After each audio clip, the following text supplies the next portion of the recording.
Hello friends, कैसे हैं आप? उम्मीद है आप सब बहुत खैरियत से होंगे। तो आज हम हाउसफुल फ्रेंचाइज के लेटेस्ट पार्ट यानी कि हाउसफुल 5 को एक्सप्लेन करने वाले हैं, जिसके अंदर है बहुत सारी कॉमेडी, म्यूज़िक, रोमांस, एडवेंचर और एक अदद मर्डर। जी हाँ, तो फ्रेंड्स विदाउट वेस्टिंग टाइम चलते हैं मूवी के एक्सप्लेनेशन की तरफ। तो फ्रेंड्स मूवी का स्टार्ट होता है एक बहुत बड़े शिप से, जिसकी ओनर है बाबा रंजीत, और इसके साथ साथ यहाँ पे कुछ बोर्ड ऑफ मेंबर्स भी हैं जो कि शिप को डील करते हैं, जिनमें है माया जो कि रंजीत की पर्सनल सेक्रेटरी हैं, देव जो कि रंजीत के सुतेले बेटे हैं, बेदी जो कि यहाँ पे पूरे शिप को डील करते हैं, और इसके साथ साथ यहाँ है बटुक, आखिरी पास्ता और कैप्टन, और यहाँ एक डॉक्टर भी हैं जो बेसिकली रंजीत के पर्सनल डॉक्टर हैं। तो फ्रेंड्स यहाँ से मूवी स्टार्ट होती है और यहाँ हमें एक आदमी को दिखाया जाता है जो कि अपनी जान बचा के भाग रहा होता है। वो रात के अंधेरे में यहाँ वहाँ मदद के लिए चिल्ला रहा होता है, लेकिन कोई भी उसकी मदद के लिए नहीं आता है कि तभी हम देखते हैं कि उसके पीछे एक इंसान जिसने मास्क पहना होता है उस पर अटैक कर देता है और उसका खून कर देता है। सीन यहीं कट होता है और सीन शिफ्ट होता है 2 दिन पहले पर, जहाँ तमाम बोर्ड ऑफ मेंबर पार्टी की तैयारियों में लगे हुए थे कि अचानक बाबा रंजीत की तबीयत बहुत बिगड़ जाती है और उनकी जान चली जाती है। अब तमाम लोग बहुत परेशान थे कि रंजीत साहब के जाने के बाद अगर ये खबर बाहर निकली तो पूरे स्टॉक मार्केट में उनकी वैल्यूज़ गिर जाएगी और उनकी मार्केट भी डाउन हो जाएगी। इसके अलावा अब देव भी इकलौता रंजीत का वारिस बचा था, तो उसकी सारी प्रॉपर्टी अब देव के पास ही जाने वाली थी। लेकिन वो सब लोग मिलकर डिसाइड करते हैं कि प्रॉपर्टी ट्रांसफ़र करने से पहले क्यों ना लीगल एडवाइस ले ली जाए। तो लीगल एडवाइस लेने के लिए यहाँ वो लूसी को बुलाते हैं जो कि रंजीत की पर्सनल लॉयर होती है। वो यहाँ पे आके रंजीत की होलोग्राफिक विल को सबके सामने प्रेजेंट करती है, जहाँ रंजीत अपने मुंह से अनाउंस करता है कि उसके मर जाने के बाद उसकी सारी प्रॉपर्टी उसके दूसरे बेटे यानी जॉली के नाम कर दी जाए। और यहाँ वो उनको ये भी बताता है कि जॉली बेसिकली लेफ्ट हैंडेड है, उसकी वाइफ एक फॉरेनर है और उसकी बट के ऊपर एक बर्न का सिंबल बना हुआ है। ये सब जानने के बाद अब सब लोग जॉली की तलाश में लग जाते हैं, लेकिन देव इस सब से कुछ नाखुश था, क्योंकि वो अपनी जायदाद का इकलौता वारिस बनना चाहता था अपने बाप के जाने के बाद। लेकिन अब अगर जॉली यहाँ आ गया तो जायदाद का ऑब्वियसली 2 बंटवारे हो जाएंगे, जिससे वो कुछ नाखुश होता है। अगले सीन में यहाँ जलालुद्दीन अपनी वाइफ ज़ारा को लेकर आता है और सबको सामने क्लेम करता है कि वो ही असल जॉली है, और उसकी वाइफ ज़ारा जो कि अफ़गानिस्तान से है वो फॉरेनर है। वो सबको अपनी बट का बर्न निशान भी दिखाता है और सबको यकीन दिलवाता है कि वो ही असल जॉली है और अपनी बाप की जायदाद का इकलौता वारिस है। अभी वो सबको सफाइयाँ पेश कर ही रहा होता है कि यहाँ पे जलभूषण की एंट्री होती है, जो अपनी वाइफ सस्सी के साथ यहाँ पे आया होता है, और वो सबको बताता है कि वो ही असल जॉली है और उसकी वाइफ ससी बेसिकली श्रीलंका से है जो कि फॉरेनर है। वो उन्हें बताता है कि वो ही असल जॉली है। अभी ये दोनों जॉली आपस में डिस्कस कर ही रहे होते हैं कि यहाँ पे जॉली नंबर 3 यानी जूलियस की एंट्री होती है, जो कि अपनी वाइफ कांची के साथ यहाँ पे आया होता है। कांची बेसिकली नेपाल से होती है। जूलियस यहाँ पे आके सबको बताता है कि ये दोनों जॉली फेक हैं और वो ओरिजिनल जॉली है, क्योंकि बाबा रंजीत की वो ही इकलौती औलाद है। वो सबको अपना बर्न मार्क्स भी दिखाता है। इन तीनों के आ जाने के बाद यहाँ इन तीनों में घमासान युद्ध शुरू हो जाता है। बोर्ड ऑफ मेंबर इन तीनों को लड़ते हुए देख के कुछ समझ नहीं पाते कि आखिर इन तीनों में से असल जॉली है कौन। लेकिन तभी देव यहाँ कहता है कि वो खुद असल जॉली का पता चला लेगा और उन तीनों जॉलियों को पार्टी के लिए रेडी होने के लिए बोलता है। इसके बाद वो तीनों शाम के लिए तैयार होने के लिए निकल जाते हैं और शाम को यहाँ सब पार्टी में खूब इंजॉय करते हैं और फन करते हैं। लेकिन तभी यहाँ बटक और आखिरी पास्ता उनकी ड्रिंक्स में कुछ मिलाकर उनको पिला देते हैं, जिसके बाद वो सब भी बहकी बहकी बातें कर रहे होते हैं और सब भी जाके अपने कमरों में सो जाते हैं। लेकिन जब वो सुबह सो के उठते हैं तो वो उठ के जो मंजर देखते हैं उससे वो सभी बौखला जाते हैं, क्योंकि जूलियस यहाँ गुलभूषण की वाइफ के साथ सोया हुआ था, और जब वो उठता है तो समझ नहीं पाता कि वो गुलभूषण की वाइफ के साथ कैसे यहाँ पे आ गया। चुनाचे वो दोनों वहाँ से उठ के जब जलभूषण के पास जाते हैं तो वो देखते हैं कि जलभूषण बेसिकली जलालुद्दीन की वाइफ के साथ सो रहा होता है, जो कि वो खुद नहीं जानता था कि वो यहाँ कैसे आया। अब उन सब की लाइफ तकरीबन पूरी तरह से उथल पुथल हो चुकी होती है। जलालुद्दीन को जब होश आता है तो वो भी इनको ढूंढता हुआ इनके पास आ जाता है, लेकिन उसको भी कुछ याद नहीं होता कि कल रात को आखिर उनके साथ हुआ क्या था। अब ये सब लोग मिलकर जूलियस की नेपाली बीवी यानी कि कांची को ढूंढने लगते हैं, जो कि उन्हें कहीं भी नहीं मिल रही होती है। चुनाचा बहुत ज़्यादा ढूंढने के बाद उन्हें फाइनली कांची दीवारों में चुनी हुई मिल जाती है, जिसको वो दीवार से निकालते हैं और उससे पूछते हैं कि शायद उसे कुछ याद हो। लेकिन कांची उनको बताती है कि कल रात ड्रिंक करने के बाद उसे भी कुछ नहीं याद कि वो यहाँ इस दीवार में कैसे फंसी। अभी वो सब लोग ये सोच ही रहे होते हैं कि तभी जलालुद्दीन की जेब में एक फ़ोन रिंग होता है, जो कि उसका नहीं होता है। जब वो फ़ोन को उठाता है तो उसके पीछे किसी की उंगली कटी हुई होती है, जिसको देखकर वो बहुत डर जाता है और मारे घबराहट के वो उस फ़ोन को दोबारा अपनी पॉकेट में रख देता है। वो सब लोग अभी ये सोच ही रहे होते हैं कि अचानक ऊपर से एक डेड बॉडी गिर के उनके सामने आ पड़ती है और जब वो उसको उल्टा कर देखते हैं तो ये डेड बॉडी उसी डॉक्टर की होती है, जो कि बोर्ड ऑफ कमेटी का मेंबर होता है। और बाकी सब मेंबर जब यहाँ पे आते हैं तो वो ये देख के शॉक्ड हो जाते हैं कि डॉक्टर उनके बीच अब नहीं रहा। लेकिन सवाल अब ये था कि आखिर डॉक्टर की जान ली तो ली किसने। जब बेदी डॉक्टर का नंबर डायल करता है तो उसका फ़ोन जलालुद्दीन की पॉकेट से निकलता है और उसी पॉकेट में जो उंगली लगी हुई थी वो उंगली किसी और की नहीं, डॉक्टर की थी। जिसके बाद सारा का सारा शक अब इन तीनों पे जाता है कि डॉक्टर की मौत के पीछे यकीनन इन तीनों का हाथ होगा। देव अब इन तीनों को शिप के जेल में डाल देता है और इनके साथ इनकी तीनों बीवियों को भी उधर ही बंद कर देता है।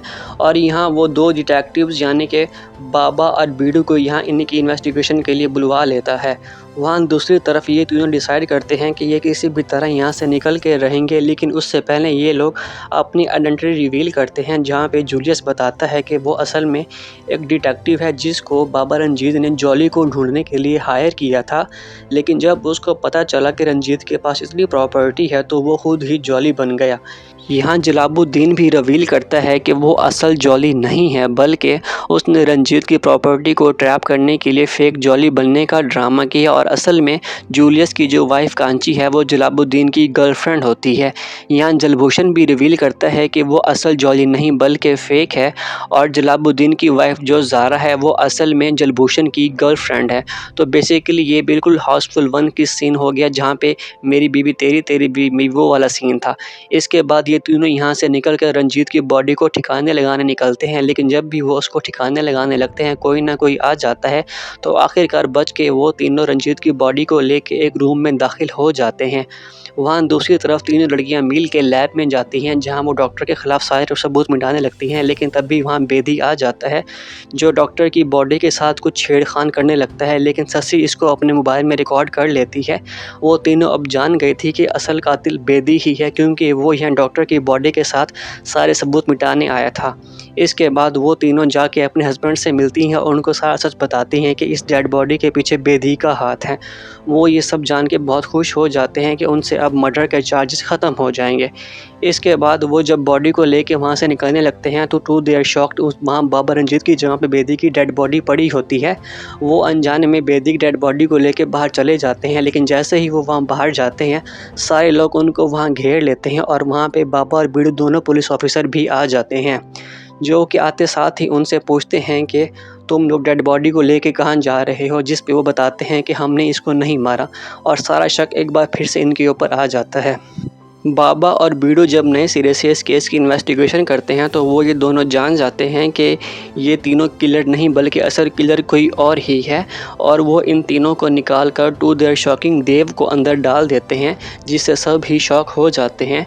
बाबा और बीड़ू यहाँ सब लोगों को बताते हैं कि असल किलर देव ही है, क्योंकि वो अपनी बाप की प्रॉपर्टी का इकलौता मालिक बनना चाहता था, इसलिए उसने पहले डॉक्टर को रास्ते से हटाया और जब बेदी को इस बारे में पता चला तो इसने बेदी को भी ख़त्म कर दिया। देव यहाँ सबको चीख कर बताता है कि वो असल किलर नहीं है बल्कि असल किलर तो कोई और ही है जो इन सब के बीच में घूम रहा है। वो यहाँ जूलियस को बताता है कि तुम सब जानते हो, मेरी हेल्प करो। जूलियस भी अब कहीं ना कहीं यहाँ देव की बातों में आ जाता है। इसके बाद वो सब लोग यहाँ से चले जाते हैं और जूलियस चोरी से जाके अगेन क्राइम स्पॉट पे कोई ना कोई सबूत ढूंढने लगता है। यहाँ इसको ब्रेसलेट का एक डायमंड मिलता है, जिसको जब वो अपने ब्रेसलेट से कंपेयर करता है तो उसके डायमंड पूरे होते हैं। यानी कि वो समझ गया था कि जिस किसी का भी डायमंड ब्रेसलेट में से मिसिंग होगा वो ही असल किलर होगा। इसके बाद वो शाम की पार्टी में सबके ब्रेसलेट्स चेक करता है और टू देयर शॉक कैप्टन के ब्रेसलेट का एक डायमंड मिसिंग होता है। तो शक की बेस पे जब वो उसके रूम की तलाशी लेता है तो वहाँ उसे खून से भरी हुई एक शर्ट मिलती है। तो वो ये जान जाता है कि असल किलर कोई और नहीं बल्कि ये कैप्टन ही है। और वो ये सारी बात जाके बाबा और बीडू दोनों इंस्पेक्टर्स को बता देता है। बाबा और बीडू दोनों बड़ी ही चालाकी से कैप्टन को गिरफ्तार कर लेते हैं। अभी वो दोनों कैप्टन को लेके जा ही रहे थे कि वहाँ लाइट चली जाती है और जैसे ही दोबारा लाइट आती है वहाँ पे कैप्टन की लाश पड़ी होती है, जिसको ये देख के सब हैरान हो जाते हैं कि अगर देव जेल में है तो आखिर कौन है जिसने इस कैप्टन का मर्डर किया और असल किलर है कौन। अभी वो लोग किसी नतीजे पे नहीं पहुँचे थे कि यहाँ उदय भैया की एंट्री होती है, जो कि बाबा और बीडू दोनों के ही बॉस थे। और वो बताते हैं कि अब वो यहाँ पे आ गए हैं तो किलर भी अपने आप ही सामने आ जाएगा। वो आते ही यहाँ सबको बताते हैं कि यहाँ कोई भी मासूम नहीं है, बल्कि सब ने ही पास्ट में कुछ ना कुछ क्राइम कर रखे हैं जिसको वो जानता है और अब उसके आ जाने के बाद यहाँ कोई भी नहीं बचेगा। वो सबको बताता है कि 12 घंटे के बाद यानी कि अगले दिन क्रिमिनल और असल किलर इन सब के सामने होगा। ये कहकर वो वहाँ से चला जाता है। अब उसके जाने के बाद इन सब के खून सूख जाते हैं, क्योंकि इन्हें कुछ समझ नहीं आ रहा होता है कि अपने आप को वो कैसे बताएं। यहाँ पे जूलियस इन सबको एक तरकीब बताता है। वो कहता है कि आखिर कुछ भी हो, किलर हम में से ही कोई एक है और अगर वो मेरी बात सुन रहा है तो जाके उदय भैया का मर्डर कर दे, क्योंकि अगर उसने ऐसा नहीं किया तो उदय भैया उन सबको जेल में डाल देंगे। ये कहने के बाद वो वहाँ से चला जाता है। अब उदय भैया जब रात को सो रहे होते हैं तो अचानक वहाँ पे माया आ जाती है, जो कि उदय भैया पे अटैक कर देती है। और यहाँ उदय भैया समझ जाते हैं कि असल किलर वही है, क्योंकि ये उसका और जूलियस का प्लान था कि जूलियस बाकी सब लोगों को उदय भैया को मारने के लिए उकसाएगा और जो असल किलर होगा वो अपने आप ही उदय भैया को मारने के लिए वहाँ पे आ जाएगा। अब इससे पहले कि माया उदय भैया को मार पाती, इसके पीछे एक और आदमी जिसने मास्क पहना होता है वो आ जाता है और माया को स्टैब कर देता है। वो माया को स्टैब करके वहाँ से भाग रहा होता है कि जूलियस उसके पीछे भागता है। उदय भैया माया को संभाल रहे होते हैं कि अचानक ही माया उठ के दोबारा से उदय भैया पे हमला कर देती है। और वहाँ दूसरी तरफ जब जूलियस उस मास्क वाले आदमी को पकड़ लेता है तो वो कोई और नहीं बल्कि जलभूषण होता है। तो यानी कि यहाँ हमारे पास दो किलर थे, एक जलभूषण दूसरा माया। माया और जलभूषण बाकी सब लोगों को अपने रास्ते से हटा के पूरी प्रॉपर्टी पे अकेले ही कब्जा करना चाहते थे, इसलिए उन्होंने ये किलर वाले गेम्स खेले। अब यहाँ बाबा और बीडू दोनों ही इन दोनों को पकड़ के पुलिस स्टेशन में ले जाते हैं, जहाँ इनको उम्र कैद की सज़ा हो जाती है। ये थी हाउसफुल 5 के पार्ट ए की स्टोरी, जबकि पार्ट बी में माया की जगह असल क्रिमिनल देव होता है। तो फ्रेंड यहाँ पे ये मूवी एंड हो जाती है और इस मूवी के एंड होते ही यहाँ पे एंट्री होती है असल जॉली की, जो कि बाबा रंजीत की असल औलाद होता है।